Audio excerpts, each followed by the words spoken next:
67 Mathematics, Term 2, Chapter 1, Exercise 1.1, Question number 5. The sum of any three odd natural numbers is odd. Justify this statement with an example. So, பாருங்க எந்த மூணு add number natural numbers எடுத்தாலும் add தான் வரணும்ன்றதை ஒரு எடுத்துக்காட்டு மூலமாக prove பண்ணுங்க இந்த மாதிரி கொடுத்துக்கோங்க. ஸோ நல்லா பாருங்கள், ஒரு மூணு add number natural numbers. So ஒரு 1 3 5 எடுத்துக்கலாம், இல்லை 3 5 7 எடுத்துக்கலாம். ஸோ ஏதாவது மூணு நம்ம ஆட் நம்பர்ஸ் எடுத்துக்கோங்க. ஆனால் மூணு ஆட் நம்பர்ஸ் தான் எடுக்கணும். ஆட் நம்பர்ஸ் தான் எடுக்கிறோம், அதுவும் 3 தான் எடுக்கிறோம். நேச்சுரல் நம்பர்ஸ் தான் 1க்கு மேலே 1 3 5 அந்த மாதிரி உள்ள நம்பர்ஸ் எடுக்கணும். 1 ஆக்சுவலாக நம்மளுக்கு வந்து ஆட் நம்பர். ஸோ அது 1லேருந்து எடுத்தாலும் ஒன்றும் பிரச்சனை இல்லை. அடுத்து பார்த்தீங்கன்னா 3 + 5 + 0லேருந்து எடுக்கக்கூடாது. ஸோ 3 + 5 + 7 பார்த்தீங்கன்னா 8 + 7 that is equal to 15. 15 எதுவும் உங்களுக்கு ஆட் நம்பர் தானே, ஆடு தான்.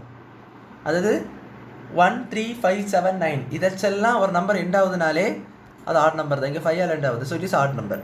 நெக்ஸ்ட்டு பாருங்கள், இன்னொரு எக்ஸாம்பிள் 11 + 15 + 19 எடுத்துக்கிறேன். கொஞ்சம் டஃப்பான செட்டு. 11 + 15 பார்த்தீங்கன்னா நம்மளுக்கு வந்து 26 வரும். ஸோ 26 + அந்த 19 ஆட் பண்ணிங்கன்னா 45 வரும். ஸோ 45 இஸ் ஆல்சோ ஆடு.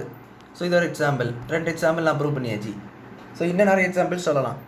பாருங்கள், 1 + 7 + 15 பார்த்தீங்கன்னா என்ன வரும்? 7 + 15 பார்த்தீங்கன்னா நம்மளுக்கு வந்து 22 22 + 1 23 வருது. ஸோ இதுவும் ஆட் நம்பர். ஸோ எந்த மூணு நம்பர்ஸை நீங்கள் எடுத்தாலும், எந்த மூணு ஆட் நம்பர்ஸும் எடுத்தாலும் சரி தான் ஆட் தான் வருது. ஸோ அப்போ இந்த ஸ்டேட்மெண்ட் ட்ரூ.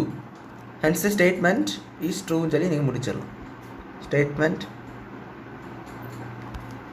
இஸ் ட்ரூ அப்படின்னு சொல்லி இந்த சம்மை நீங்கள் முடிச்சிடலாம். ஸோ அவ்வளோதான், அந்த சம் புரிஞ்சுட்டு நினைக்கிறேன். தேங்க்யூ.